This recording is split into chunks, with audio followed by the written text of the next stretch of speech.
Om Asmadgurubhyo Namaha. Krishna Rakshatu no Jagatraya Guruhu. Krishnam Namasyamyaham. Krishnena Marasetravo Vinihataha. Krishnaya Tasmai Namaha. Krishna Deva Samutthidam Jagadidam. Krishnasya Dasosmyaham. Krishne Tisthati Vishwametadakhilam. He Krishna Samrakshamam. Jai Srimanarayana. With blessings of Sri Chinna Swamiji, we are continuing Bhagavad Gita. Finished slokas 1 and 2 in the 13th chapter last week. We'll start with the review of those. I'll share my screen. Okay.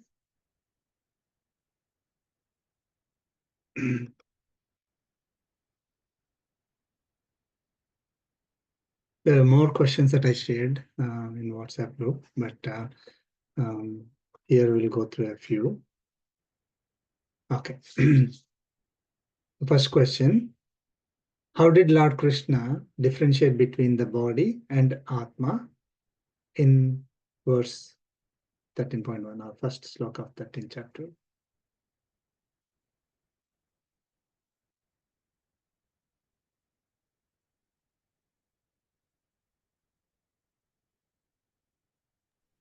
Kshetrajna. Right. Body is the field, Atma is the knower of the field. Yes. Body is a kshetram and Atma is a kshetrajna. Okay. Second question. Why did Lord Krishna refer to Atma as the knower of the field?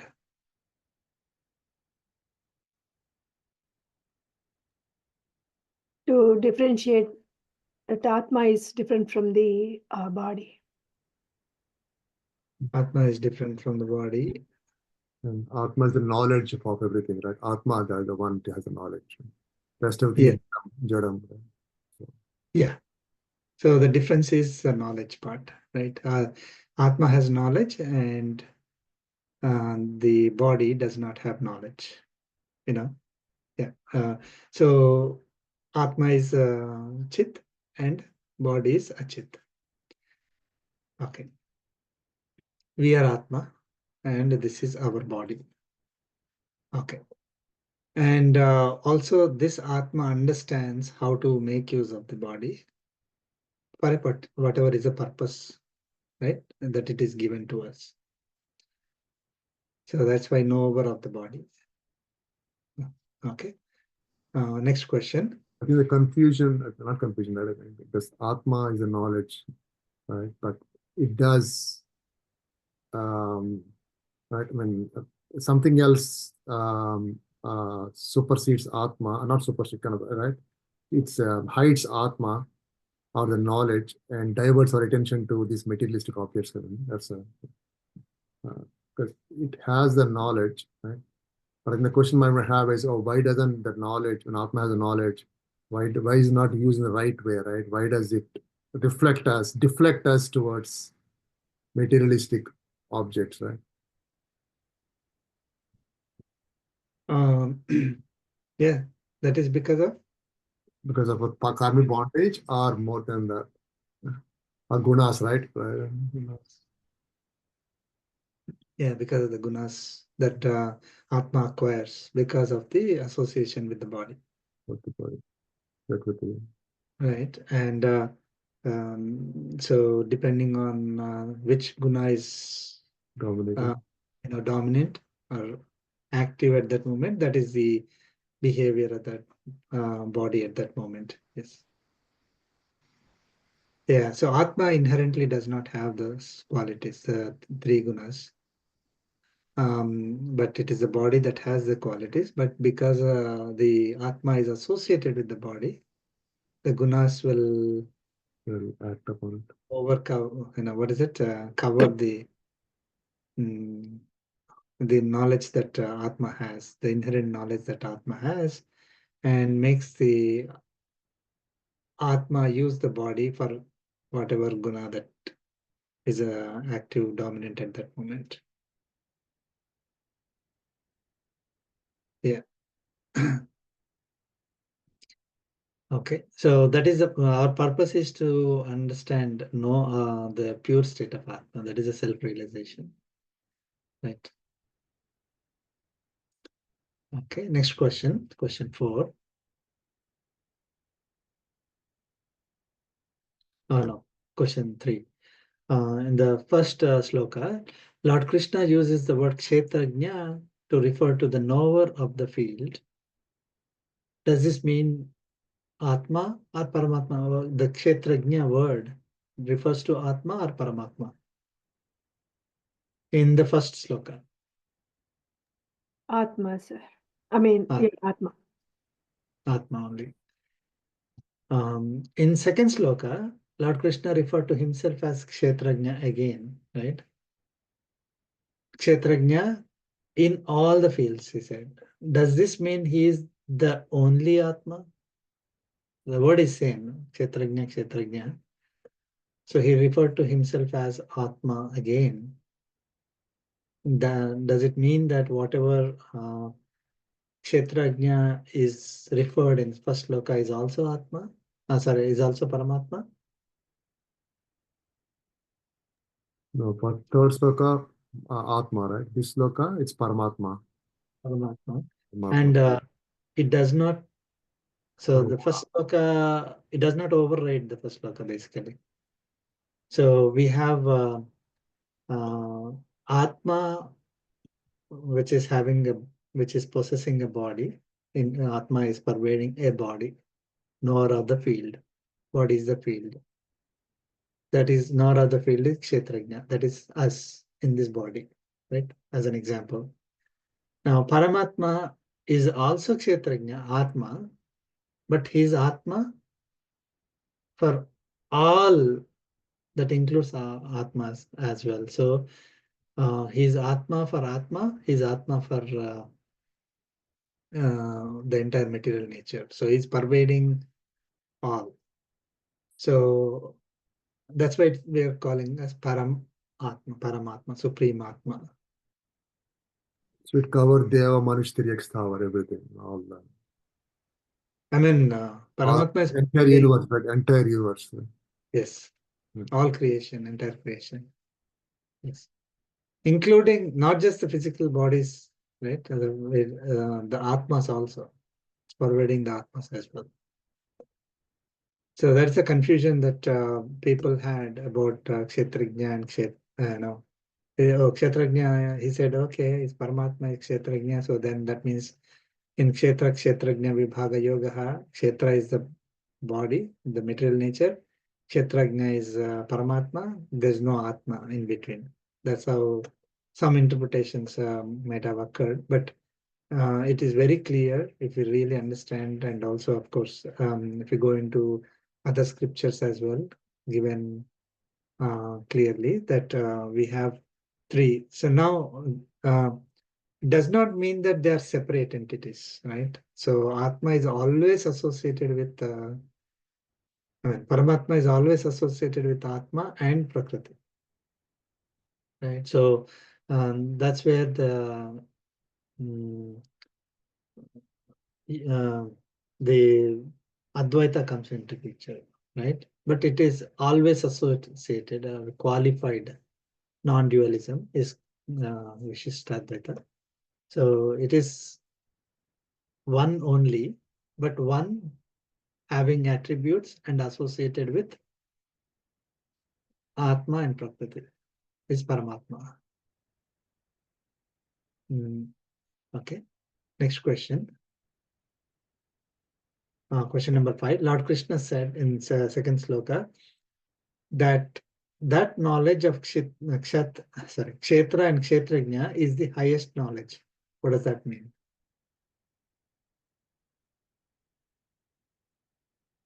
What is that highest knowledge?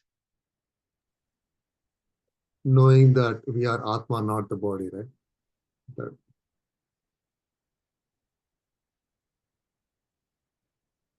having that,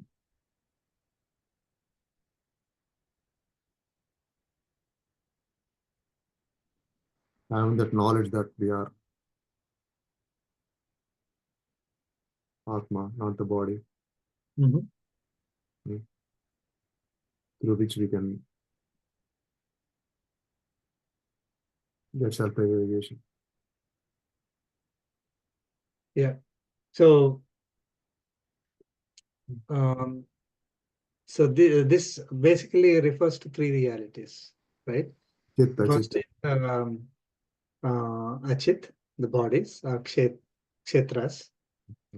The second is Atmas, plural in nature, right? That refers to all of us, and that is Chit or Kshetrajnas, okay, which are knowers of this body, the body that it is pervading, right? And supporting the body. Okay, the body is able to function because of the Kshetrajna in it.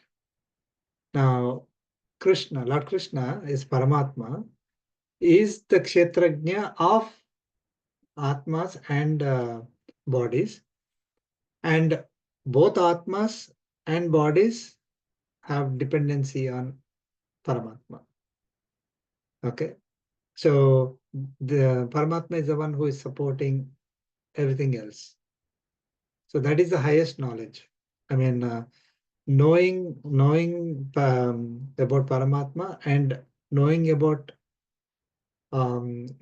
his qualities and our dependency on him is the highest knowledge that we have. Okay, so this is the knowledge that we need to acquire. Okay, that we are always dependent on him. He's the one who is supporting us.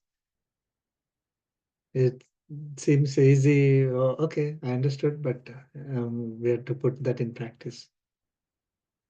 Okay, next question. Who is the true owner of the field? Body.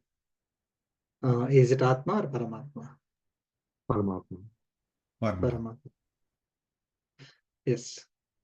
So this is my body. Yeah, it is our body, but I'm not the owner of this body. This is my house. This is my car. This is my place, my family. None of it is, we are owners. Right? Everything belongs to him only. This is another, I mean, inner knowledge that we acquire with this higher knowledge, the knowing about Kshetra and Kshetrajna. Okay, there are two Kshetrajnas, two Atmas here. One is us, another one is Paramatma. Okay, so knowing about all three is the highest knowledge. That is knowing about the three realities is highest knowledge. Okay, so those are the two slokas that we'll learn. We'll move on to the next sloka. Okay. Sloka number 3. Please chant. Tat kshetram yaccha yadrukcha Takshetram क्षेत्रं yachayatra यच्चयादृक् च yadvikari yatascha yat यद्विकारि विकारीयतश्च यतश्च यत् यत् sachayo yat prabhavascha स च यो यो यत्प्रभावश्च यत्प्रभावश्च प्रभावश्च tat samasena me shrunu.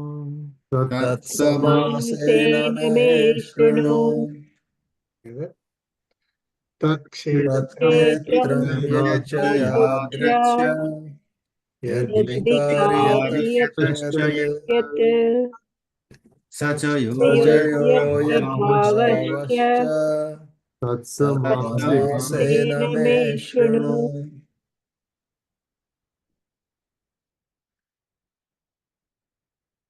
Lord Krishna is explaining tat kshetram, that kshetram, yat cha. So yeah, tat kshetram yat cha, what that kshetram is. So he's going to explain about what is that Kshetra? So basically he said, right, knowing about Kshetra and Kshetrajna is the highest knowledge that we can have.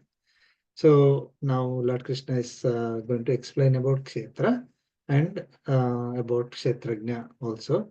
Now here uh, again this entire knowledge has already been presented earlier, so it is revised and presented in a different angle.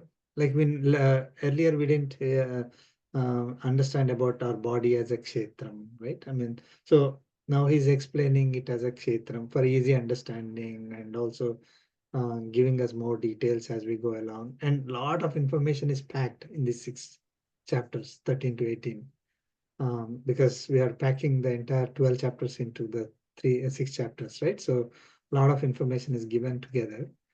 So we'll get many more practical things that we need to follow in these chapters. So Lord Krishna is going to explain about what that kshetram is. Okay, yadrukcha, what it is like, what it supports or serves. Yat vikari, what modifications it undergoes. Okay, yatah, from what cause it is originated, what is the purpose, why is it here, why is the body here, what does it serve, who does it serve. Yet what is its nature. All these words are there in the in that sloka.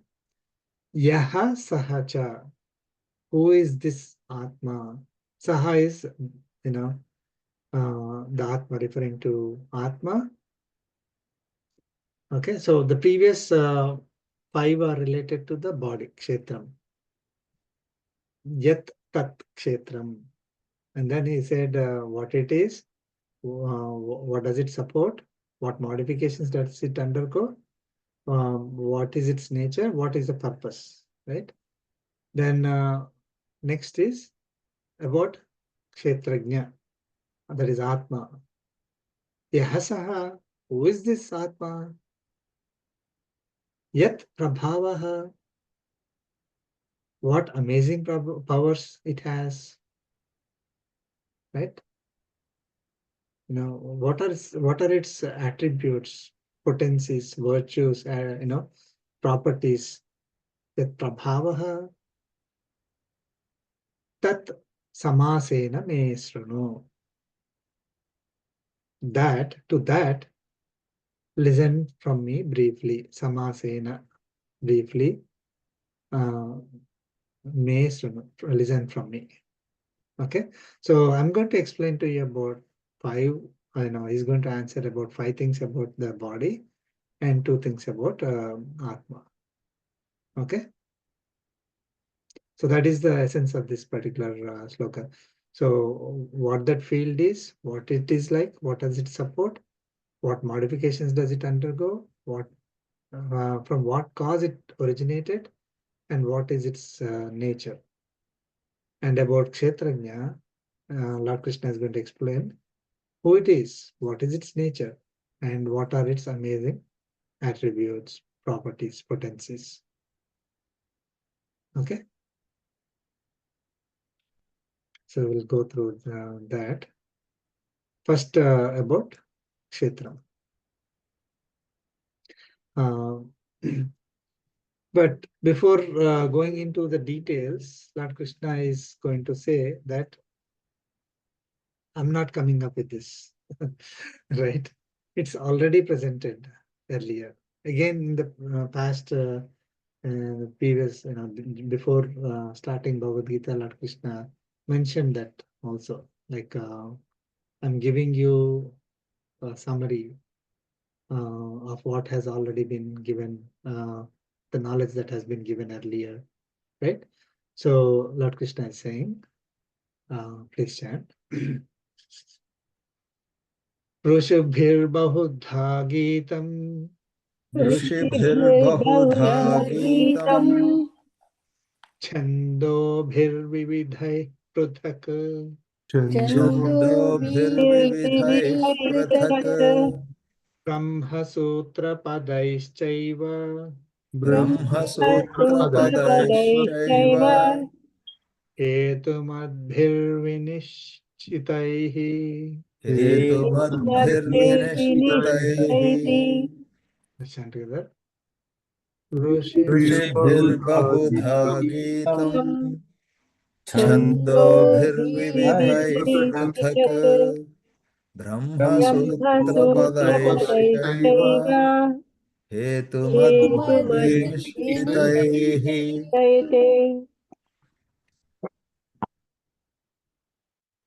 So Lord Krishna is saying,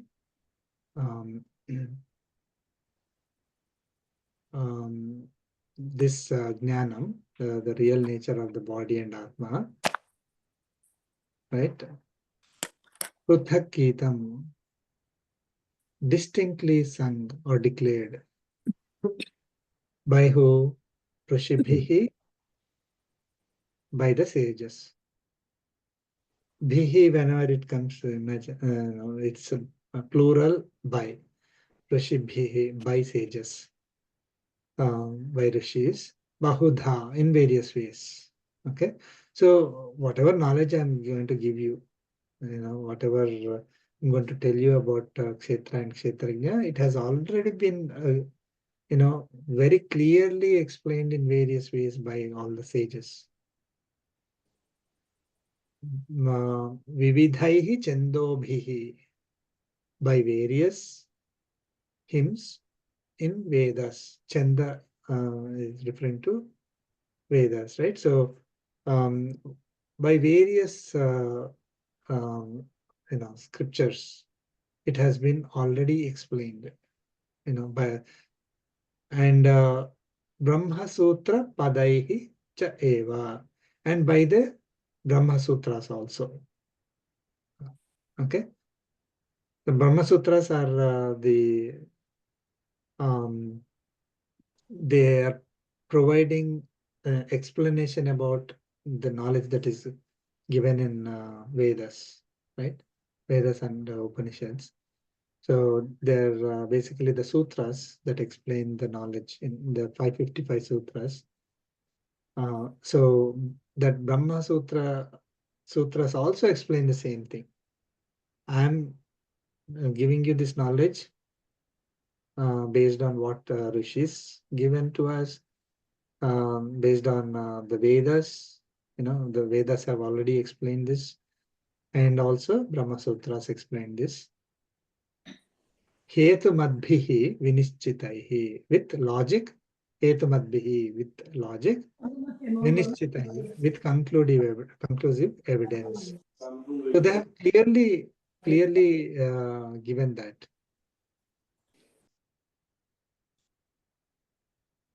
Okay, so it's not something that is I'm telling you right now, right? That is the most important thing. So it is authentic knowledge that has already been described in several ways by all of them, rishis, Vedas, and Brahma Sutras. Okay, and it is logical. It has already been proven with conclusive evidence. Okay, I'm going to explain you that very briefly. It's not going to explain everything that is there in Vedas and Brahma Sutras, but I'm going to tell you very briefly. Samasena Mestrono, he says, right? Okay.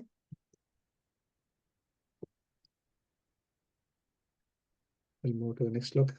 I wasn't aware that he quoted Brahma Sutras as well in this sloka. I mean, maybe I think he read a while back. So I don't. Yeah, it's interesting.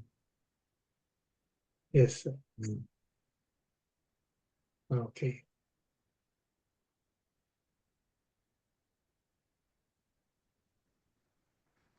Okay. Lord Krishna now starts explaining about the body, Kshetra, Kshetram. Okay. Please chant. Mahabhutanyahangkaro Mahabhutanyahangkaro buddhiravyaktamev cha Buddhiravyaktamev Buddhiravyaktamev cha indriyani dasaikam cha Indriyani Indriyani dashayikam dasaikam cha cha pancachendriyagocharaha. Pancha Chendriya Panchachendriyagocharaः Let's chant together. Mahabhutanyahangkaro Mahabhutanyahangkaro Buddhiravyaktamev cha Buddhiravyaktamev cha Indriyani Indriyani dashayikam dasaikam cha cha Pancha Chendriya Panchachendriyagocharaः. So what is the body made of? Okay.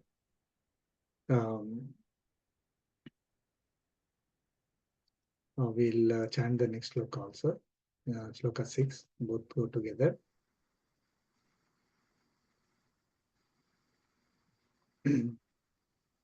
Please chant.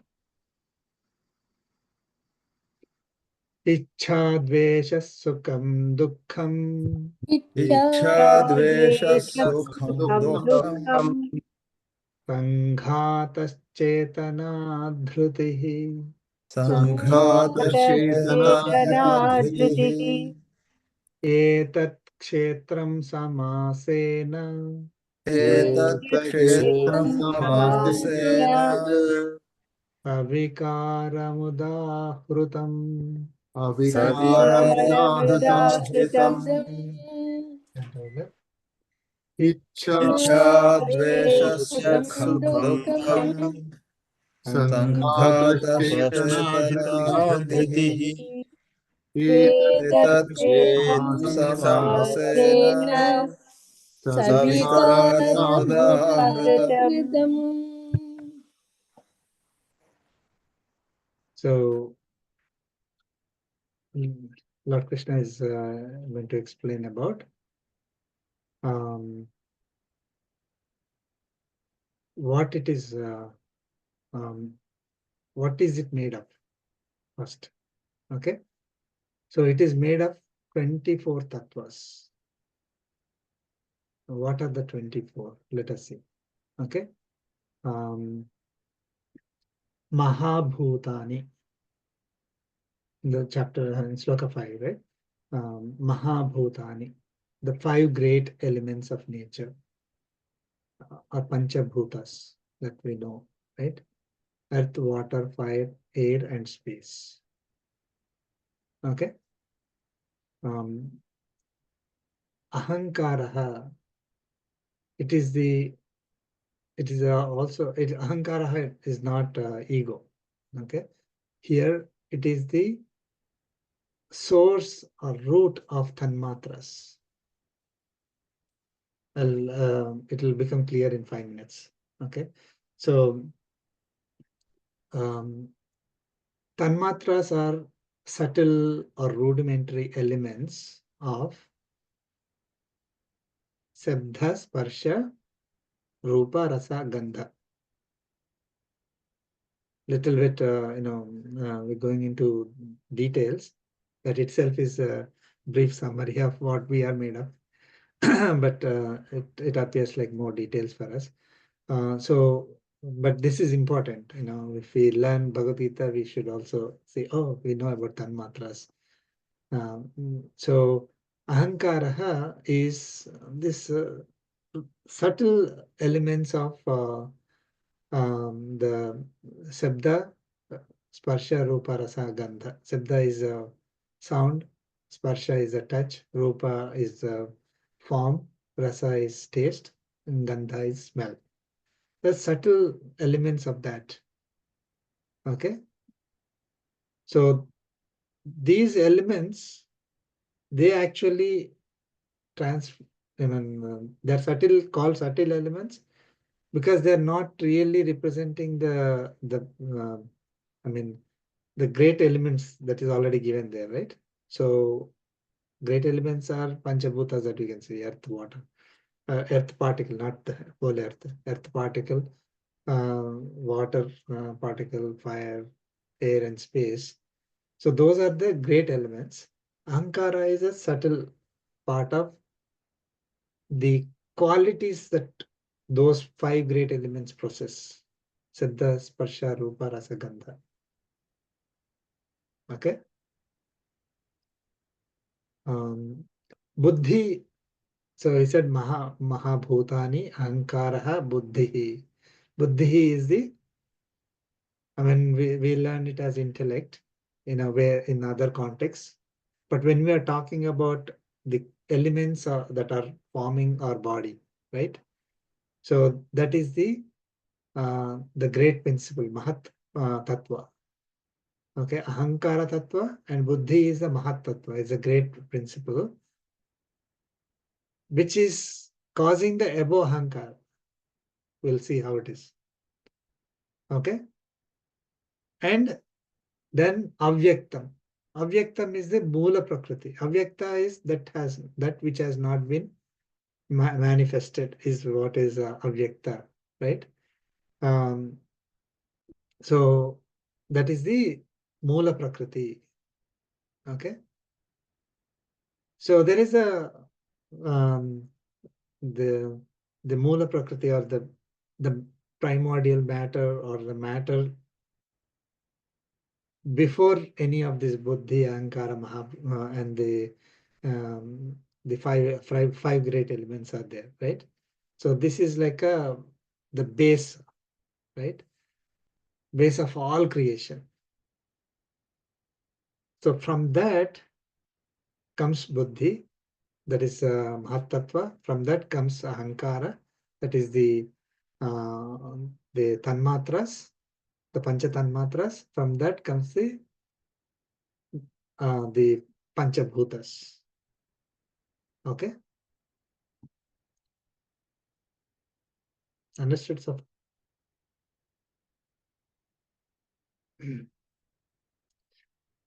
okay.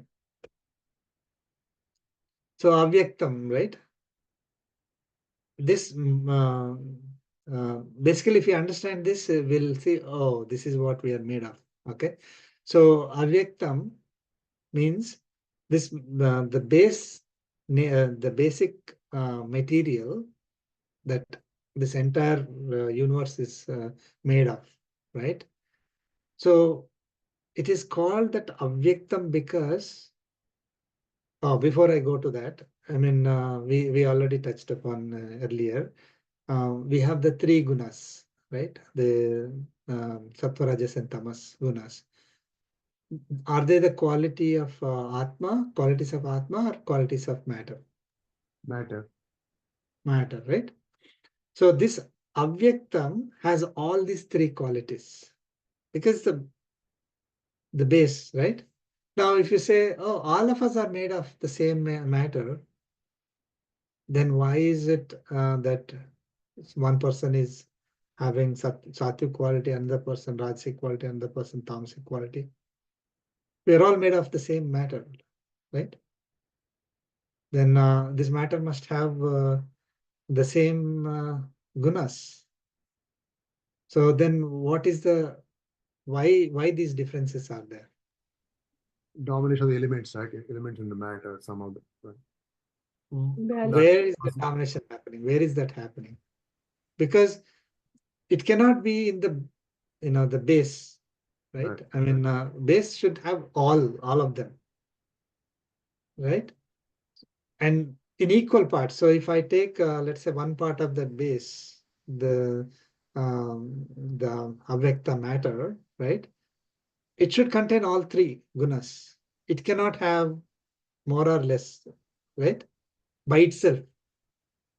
If you take the basic fundamental matter that we are all composed of, before we are, before our body took form, with Atma in it, that matter, before it is manifested, has all the 3 gunas equal and indistinguishable. You cannot say, this is more, this is less, right? That matter does not have dominance of one quality over the other. You cannot differentiate them, right? All are mixed. It's like white light. You have white light contains all colors, right? But of course, they call it as tamas because you cannot differentiate. The okay, so the so that is the base nature. Sorry, basic matter. Now, when that matter, so when an atma is placed in matter, right? Based on the karmic bondage and the gunas that the atma is carrying, right? The matter, the qualities are either enhanced or suppressed in the matter given to that particular body. Okay, so the basic matter does not have either up or down for any of these three qualities, sattva, rajas, and tamas. Okay, it has all three. But when a body is formed, see, that's why before the body is formed, it is avyakta state. When the body is being formed, now it is becoming vyakta state, right? Manifested state. When it is getting born, it is associated with, like, Paramatma places the Atma inside inside that matter. Now the variations will come into the into that matter. Okay, so that is you can call that as a buddhi. So you have now three buddhis: sattva buddhi, rajas buddhi, and tamas buddhi. Okay, so that is the starting point of the creation of a particular body, right? Based on the qualities that we are carrying from our previous births, we learned, right? Whatever quality is dominant in our previous birth, that will give us determine the type of birth we are going to take next, right? We learned that. So this buddhi is that part. Okay. Otherwise, everybody has, we say intelligence, that comes at a later stage. But the body now has a buddhi. The Mahat Tattva, it is called Mahat Tattva. It is born out of the avyaktam, and based on the association with Atma's karmic bondage and the qualities that Atma is carrying, now the body is now is having a dominance of one quality over the other. I mean, now the qualities start getting differentiated. Okay, then Ahankara comes. Okay, so Ahankara is all these Tanmatras, right? The subtle state of Akasa is the Sabda Tanmatra. Okay, so now we are saying that, oh, okay, our body is made up of Pancha Bhutas. Typically, that's what we say, right? When everybody's body is made of Pancha Bhutas, now in that case, then all of us should be equal, right? But we are not. So that is the unequal part started from Buddhi. Then it develops into the Ahankara. Ahankara, that gives that uniqueness of our body compared to everybody else. Again, it's not there anywhere, but my understanding is probably like the DNA that we get, right? So the basic part of our, our biological structure is Ahankara. Okay, that it is derived from, from the whatever Atma is carrying. From that, the DNA gets formed, I guess. So then from that, the Pancha Bhutas. So the 5 great elements come, and we only see the 5 great elements. We don't see this subtle part, and we don't see Buddhi, and we don't see, of course, Abhyaktam is, we cannot even see that. So when the body gets formed completely, we only see the Pancha Bhutas. The body is made up of Pancha Bhutas, we say. But it has that uniqueness, that Ahankara in all of us, that differentiates us from everybody else. It has the subtle components of these 5 elements. So one particular body has more earth particles than water particles, or more earth than everything else, or more water than everything else, right?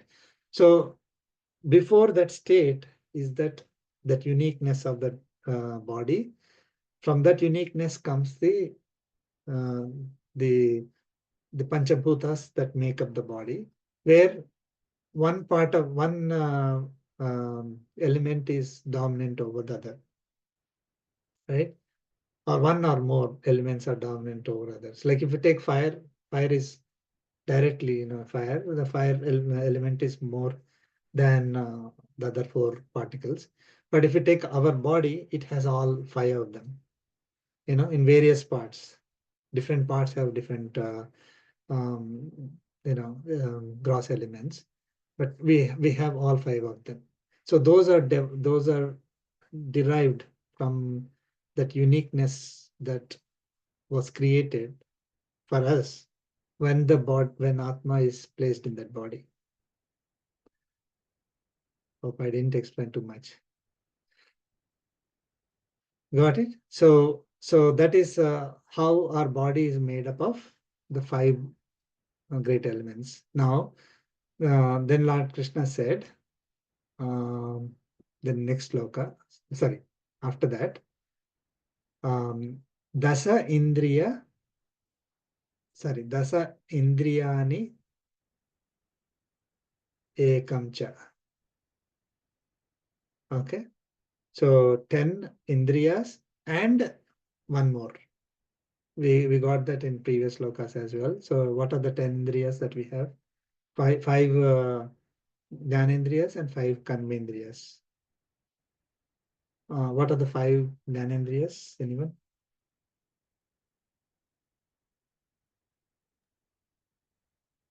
The the tongue and the ear and the nose and the skin, eyes. Yeah. Ears, skin, eyes, nose, and tongue. Right. So again, these. So we have the 5 gross elements. Now these 5 gross elements are making up these indriyas now, right? So ears, skin, eyes. So now the tanmatras also coming into picture, right? The subtle elements of the Sabda Tanmatra. Sabda Tanmatra is a subtle element of the sound, which is the quality of air, right? Say Sparsha Tanmatra is the for skin, right? Subtle element of that the skin indriya. So these 5 indriyas, our body is made up of 5 indriyas, 5 jnanendriyas, and 5 karmendriyas. What are the 5 karmendriyas? Vakpanipadam Chopastapai. Right. Yeah. So mouth for talking, hands, legs, excretion, and reproduction. These are the 5 karmendriyas. So jnanendriyas are perceiving, through which we perceive the world, and the karmendriyas through which we do action, right? We act. So those are the 10 dasa indriyani ekam cha. That there's one in. Yes, also considered as indriya, which is controlling these 5, which is the manas. Sorry, the controlling these 10 indriyas is the manas. Manas, we vaguely translate it as mind. Okay. So mind is the one that controls Jnanendriyas and Karmendriyas. And Lord Krishna said, Indriya, Pancha Indriya Gocharaha. There are 5 objects of the senses. That is sound, touch, form, taste, and smell. Okay. So Sabda, Sparsha, Rupa, Rasa, Gandha. Sabda is sound, Sparsha is touch, Rupa, form, Rasa, taste, Gandha, smell. So our body is made up of all these 24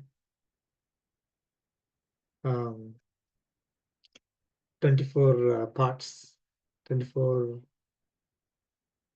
elements. Okay. Then so what it is made up of is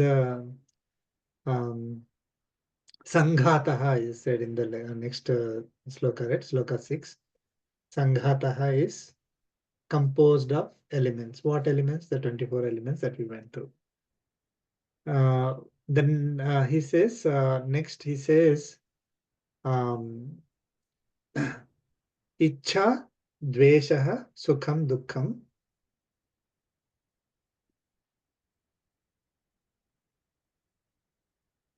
Ichha, Desha, Sukham, Dukkham, Savikaram. Savikaram is with its modifications. Okay. Vikaram is modification. Savikaram is with modifications. What modifications are there listed here? Ichha, Dvesha, Sukham, Dukkham. Ichha is desire or liking. Dveshaha is dislike, aversion, hatred. Sukham is joy, happiness. Dukkham is sadness, pain, distress, sorrow. Right? So these 4 are the modifications of the body. Okay. So they are not. See, when we are feeling these, right? I'm liking or disliking. I'm happy or sad. Let's take those. Who is actually experiencing them? Body. Body, the one that is experiencing. Atma is not getting affected by that. Atma is not changing, right? We learned that Atma, does not change.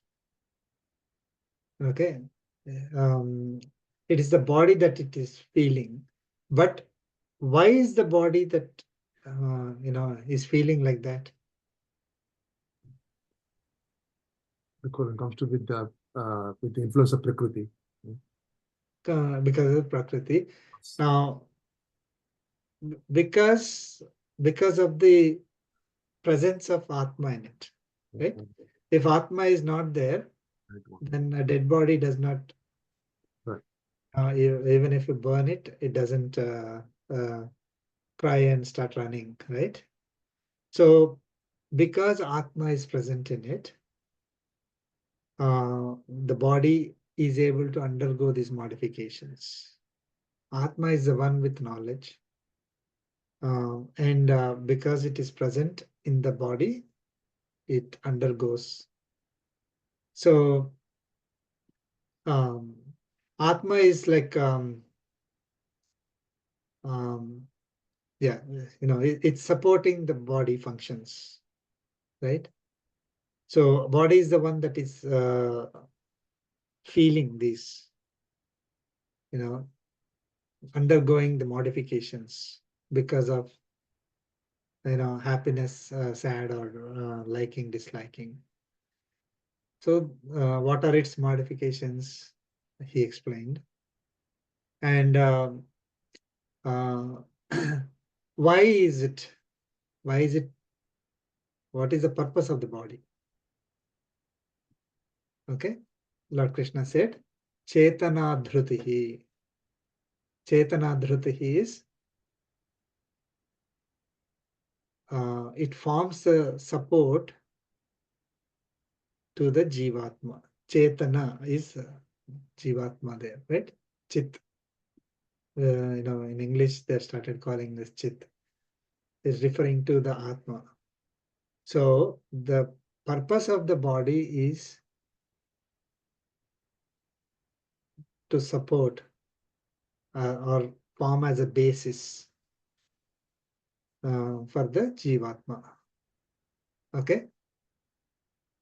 Now, why should it support?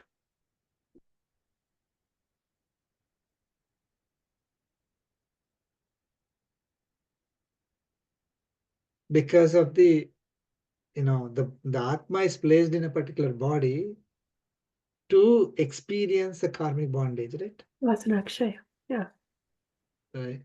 So for experiencing whatever the karmic bondage associated with the or whatever karmic bondage that is assigned to experience in that particular birth, whatever whatever body is needed, that body is given to that Atma, and the now through that body, the Atma is experiencing them. See, when I say maybe it is a little confusing, it's a body that is getting modified, but the experiences are for the Atma. Okay. So in order to experience happiness, joy, sorrow, and all that, the body is kind of acting like an instrument or a basis or support, right? By itself, it does, there's no, it doesn't feel it. It does not feel cold or hot, or happiness or sadness. But for the purpose of, for supporting the Jivatma inside, the body is given, and the body undergoes these modifications when when we are living in this body. Got it? So, Professor Garu, I mean, I thought the Atma doesn't have that cold, hot, all those things, right? It's for the body, right? And Yeah. Atma Atma does not change change, but does it can experience? experience. It experience. The body by itself is not Agreed, it's experiencing. Jadam, right? Agreed, right? But that's the misconception we have. I mean, I thought that's the thing, right? Because we feel that Atma is the one that's being experienced, or sorry, I mean, now maybe I wasn't able to ask the question properly, right? Yeah. It's a little bit so our body, I mean, we cannot separate out Atma from the body, right? While we are living. Right. So it is one entity, right? So now when the body is feeling hot or cold, the body is the one that is undergoing modifications, Right. right? Right. Because Atma does not change. Yeah. It is unchangeable. Some Atma cannot be burnt, Atma cannot be cut, right? We learned all that. Right. So Atma cannot be burnt. So Atma does not. So if let us say a living person is putting a hand inside a hot water, it is the body that undergoes the modifications, and Atma is the one that is experiencing. Body, if you just take the body, right, inert body, has no, Yeah, it doesn't have any. Yeah, agreed. it does not react. Right. If you just basically we can see by looking at a dead body does not react when even if the dead body is put in a fire, right? But if a living body, if somebody tries to, touch a fire, they will immediately take their hand back or they will run away, right? So the body is not the one, the purpose of modifications is not for the body. It is for the Atma to experience. Okay. So why Atma has to experience? Because of the karmic bondage. Bondage. But I have to experience these things, so I'm placed in this body. Okay, Right. I'll feel the pain and all that. However, I am not getting changed. It is a body that is undergoing modifications. right. Okay, when a body is cut, right? Atma is not getting cut, but Atma is the one which is experiencing. Right. The body does not by itself. If you take out the Atma from it, doesn't feel it, right? So who is like why it is feeling is because of the Atma, and Atma is placed to experience it. First But of all, is the misconception we have, because we need to separate that, right? That okay, so my body is being cut. I mean, I think like when we go to that level, right? When we have right that point, we need to feel that way that okay, so Atma is not the one, because Atma is like it never changes anything, right? From form to form, Atma is fixed. yeah. It's the body, so we need to separate that out, right? Yes. That if we understand this clearly, Right. then we will we will come out of a lot of trouble, right? So yes, we will experience. So let us say we go into the cold weather. Right. The body is experiencing because we are living in it, right? But that experience is for the body, not for me. Right. Right? We think something is happening to me. Yeah. And somebody is criticizing us. Something, I am getting changed. We're not getting changed. Right. It is the body that is getting modified. Temporary, yeah. Right? So we have to separate out those reactions from us. Yeah. Then we will not react to those reactions. So because of, see, when 365 days, sometimes it is hot, sometimes it is cold. It has to go through these cycles will always be there in life. Sometimes there will be joy, sometimes will pain, sometimes praise, sometimes criticism. All that will happen, right? So that is happening um, because we are made to experience it because of the karmic bondage, right? Now, nothing is happening to us. Atma by itself is not getting affected, not gaining or losing anything. Right. Right? Somebody praises, Atma is not getting anything. Somebody criticizes, Atma is not losing anything. We will immediately, once we separate out the body modifications from us, right? Then we will not react to it. We are now thinking, I am getting criticized, or I am getting praised, or I am having happiness, I am having sadness. Yeah. Okay, nothing is happening to us because we had the karmic bondage to start with. We are made to experience them, and the modifications are happening to the body, not to us. And once the whatever experience is there, it is gone. Our karmic bondage is over. In fact, we have to be very happy. Whatever experience that we are getting, it is clearing our karmic bondage.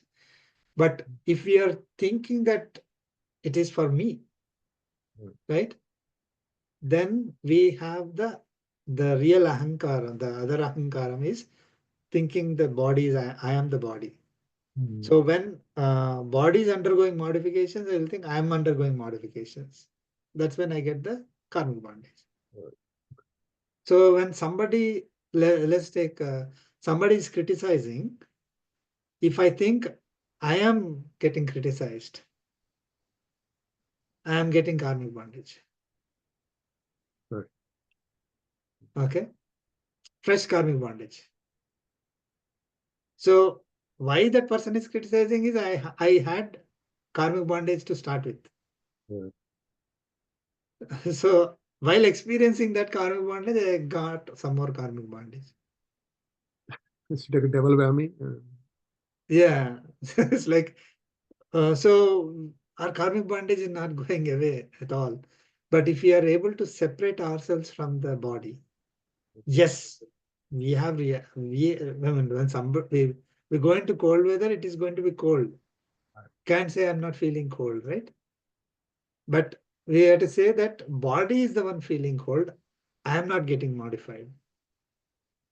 That experience is given to me because of the karmic bondage that I'm carrying, right? So once I experience that, the karmic bondage is over.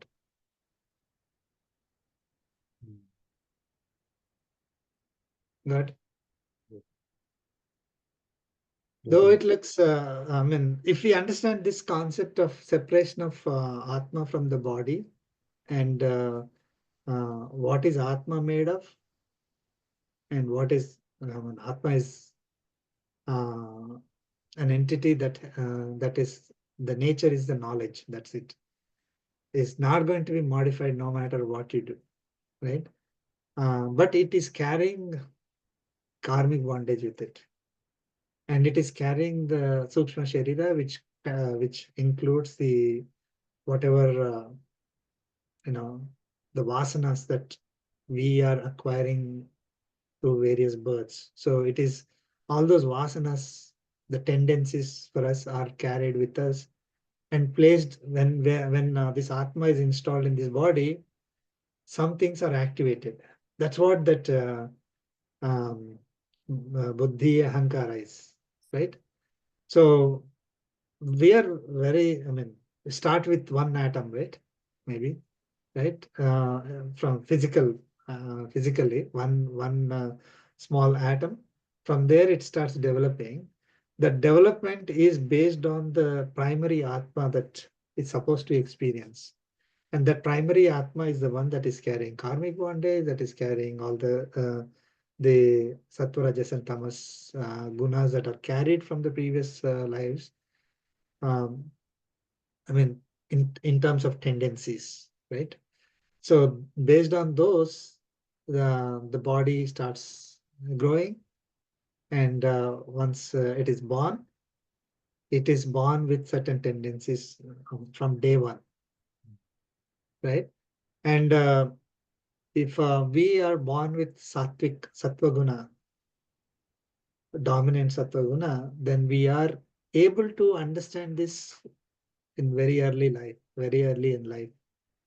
And we are able to say, oh, okay, I'm Atma, uh, I'm not body. That knowledge we'll acquire, we'll be able to understand, we'll be able to practice. And we'll be able to reduce our karmic bondage, even the ones that are not assigned to us.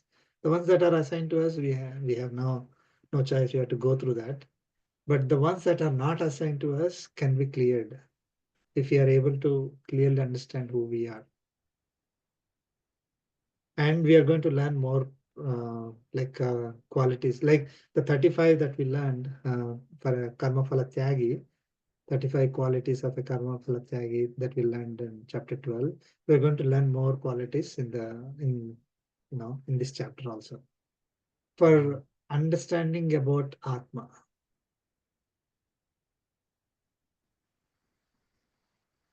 Okay.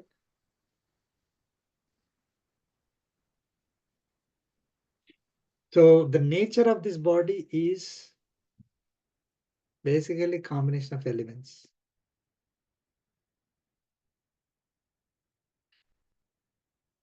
Okay. The body by itself is inert. just how you see all this iron or wood or anything, right? That's how this body is, as just a combination of elements. But it is supporting, the purpose is to support the whatever experiences that Atma has to go through. It is providing that. But while it undergoes modifications, okay, if we don't understand the separation between Kshetrajna and Kshetra, like if you don't understand that we are the Atma, we are the one who know this particular body. If we know the body clearly, then we will be able to come out of the karmic bondage quickly. That's why this knowledge of Kshetra and Kshetrajna is the highest knowledge. Everything else, that how we learn, whatever the contemporary knowledge in order for us to make a living, will keep us in this cycle forever. But this the highest knowledge will take us out of that loop. Right? So we are going round and round in circle, and then at one point, wherever we understand this, we will simply come out of that that circle. Okay. Any questions? We'll move to Shloka 7.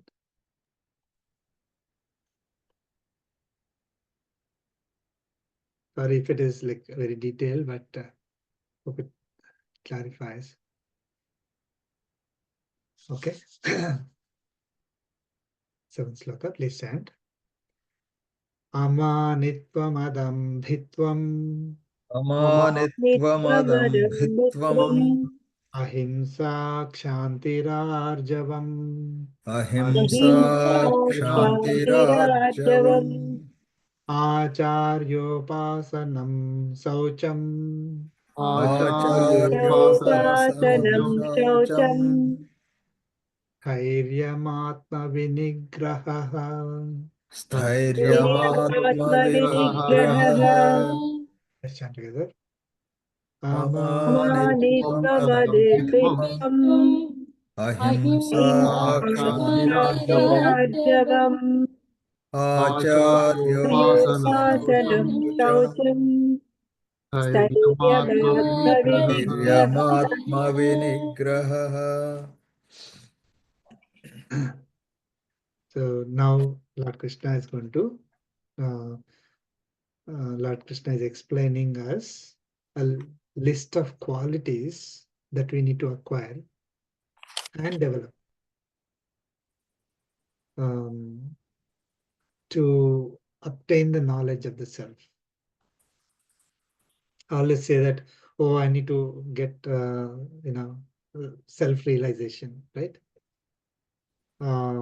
Is it just sufficient to say I am Atma and I'm staying in this body, in this birth?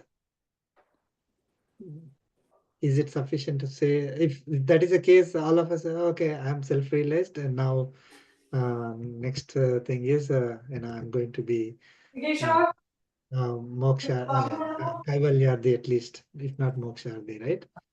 So, but we are not in that. Just understanding that, oh, I am Atma, and I'm not body, is not making us self-realized, right? So we need to possess certain qualities. We need to show certain qualities in order to prove that we have that, we are self-realized. Just saying that, oh, I am self is not, right?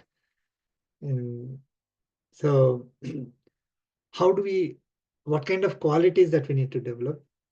Or if we say that, okay, there is a person who is self-realized, what kind of qualities that self we will be able to see in that person, right?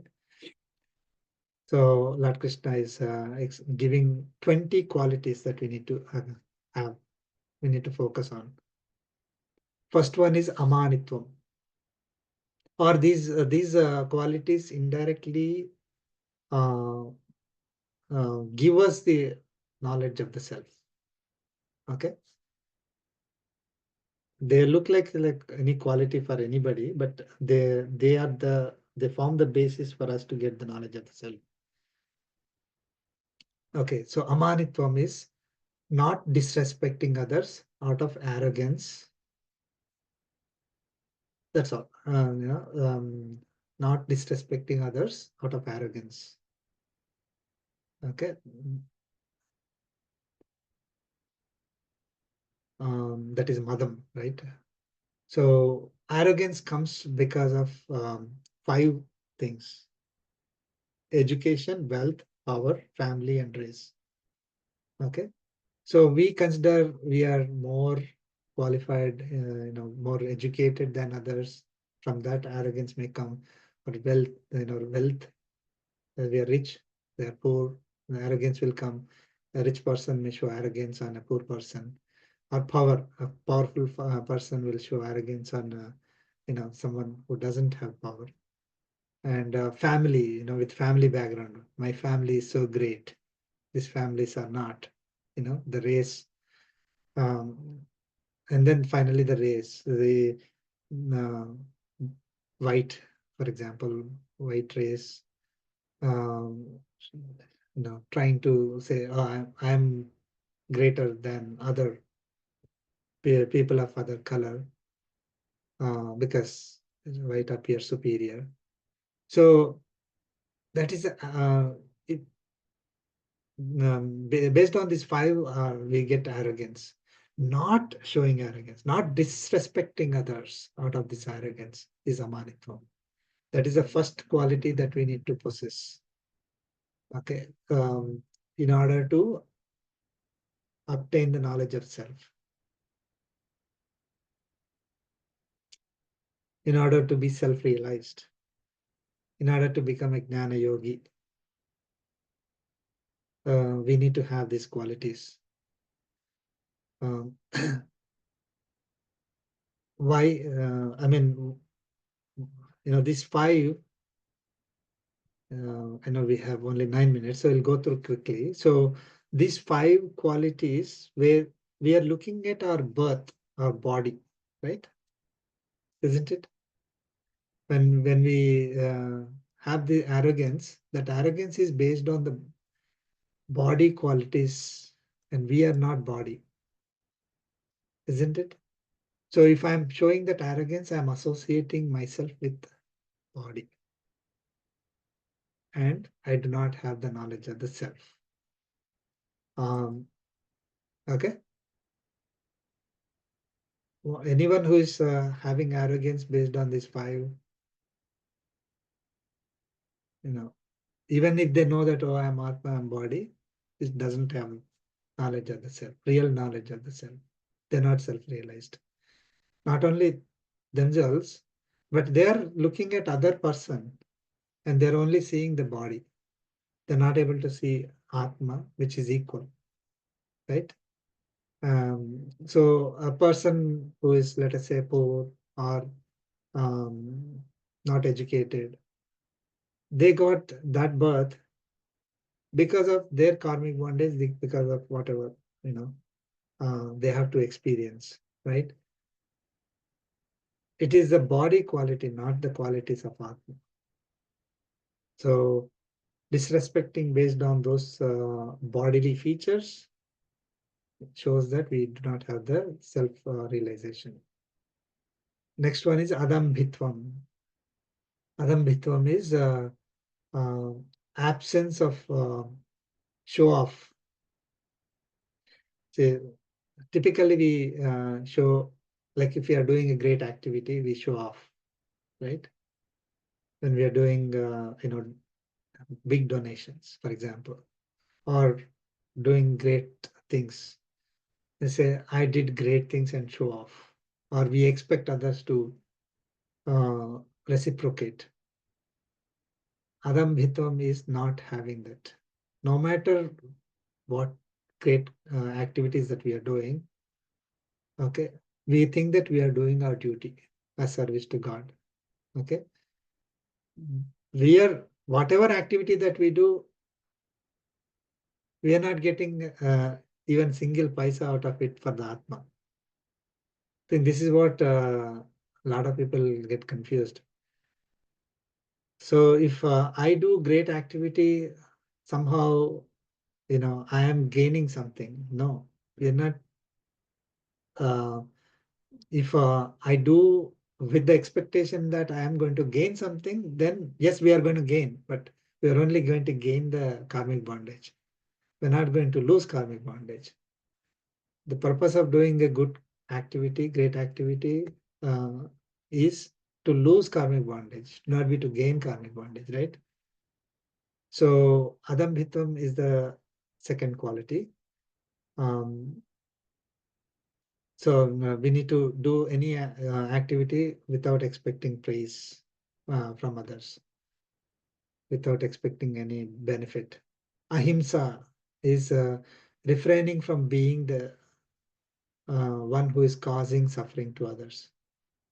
We should not cause suffering, not hurting others physically, mentally, verbally.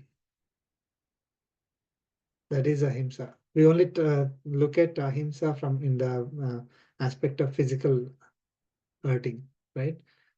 So himsa is physical hurting, we think, but it also includes verbal. Some people, yeah, that's also verbal abuse is also some people consider, but mental abuse is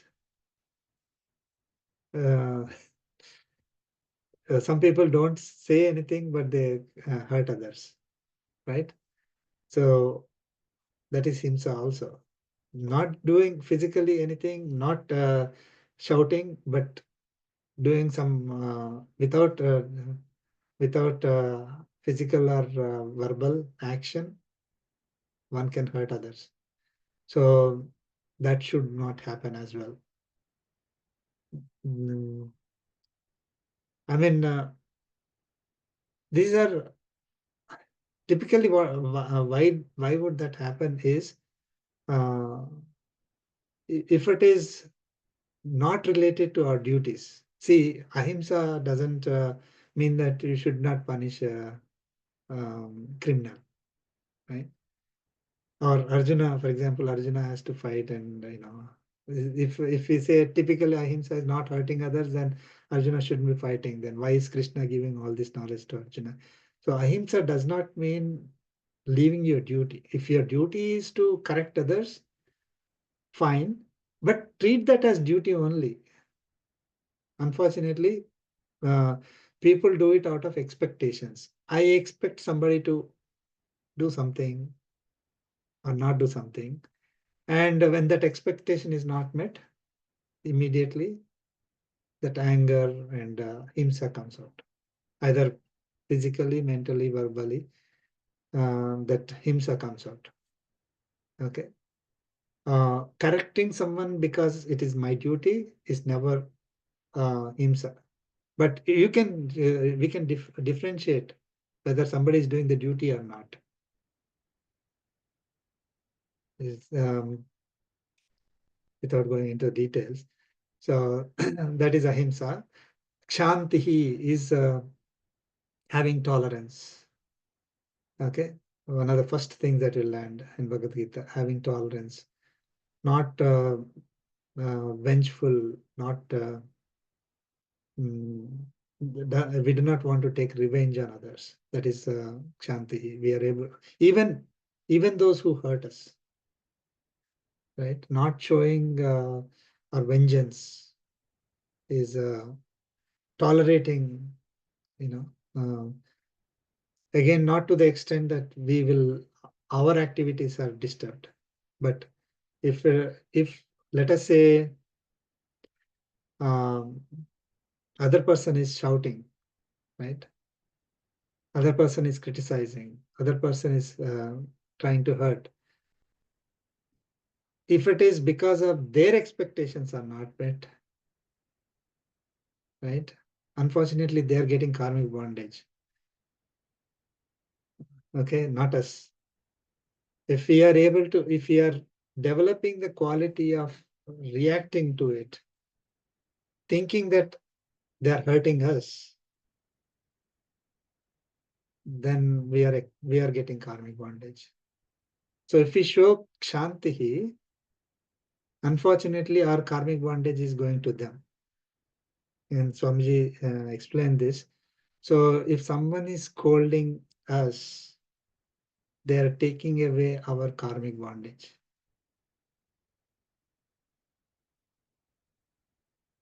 And that scolding is not because like a teacher scolding a student, that's not the example, right? So teacher is doing the duty, but someone who has expectations and on a particular result, and we in no way it was our duty or we didn't produce that, and their expectations are not met, and they are able to react to it, they are getting karmic bondage.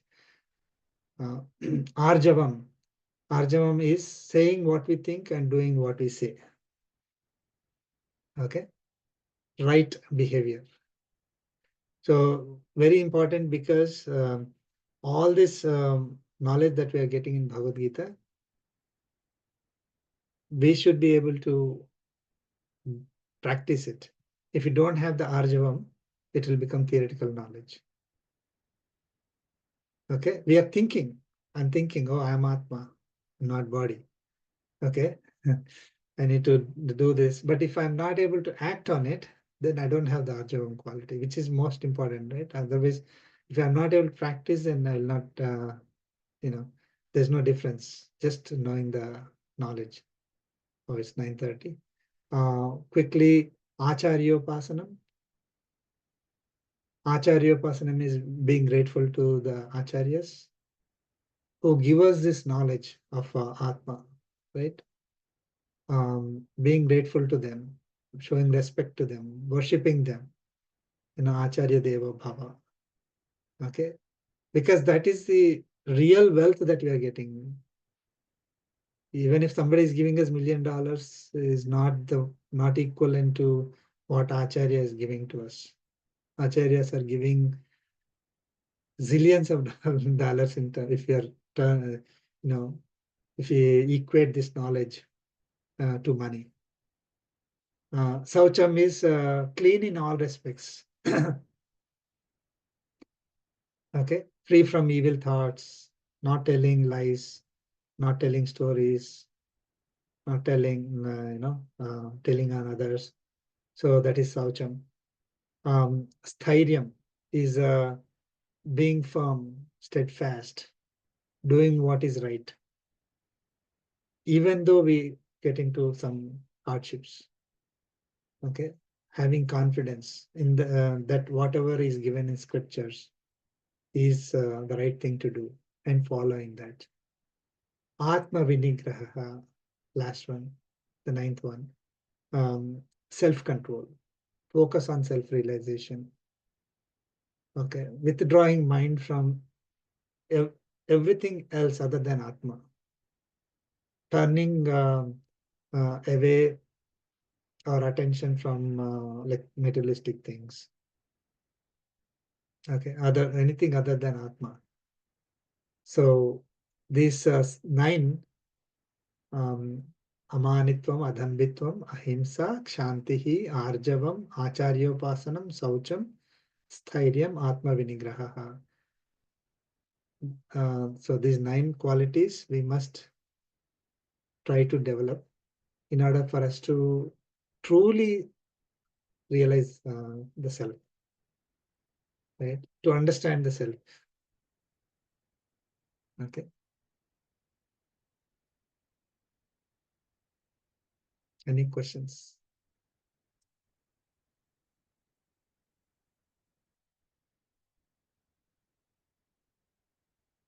No. There are 11 more. Practice, practice more. Yes. So we have to memorize these slokas, then we'll have to practice. Okay. Okay. I will conclude with the concluding prayer. Kayena vacha mansendriyarva buddhyatmana va prakriti svabhava karomi yajjat sakalam parasmai narayana samarpayami Sriman Narayana samarpayami sarvam Shri Krishnarpanamastu. Om Asmatbhyo Namaha. Jai Sriman Narayana. Those who can come to New Jersey Ashramam on 8th, please join on December 8th for Bhagavad Gita chanting. Yeah, we'll be there. Will be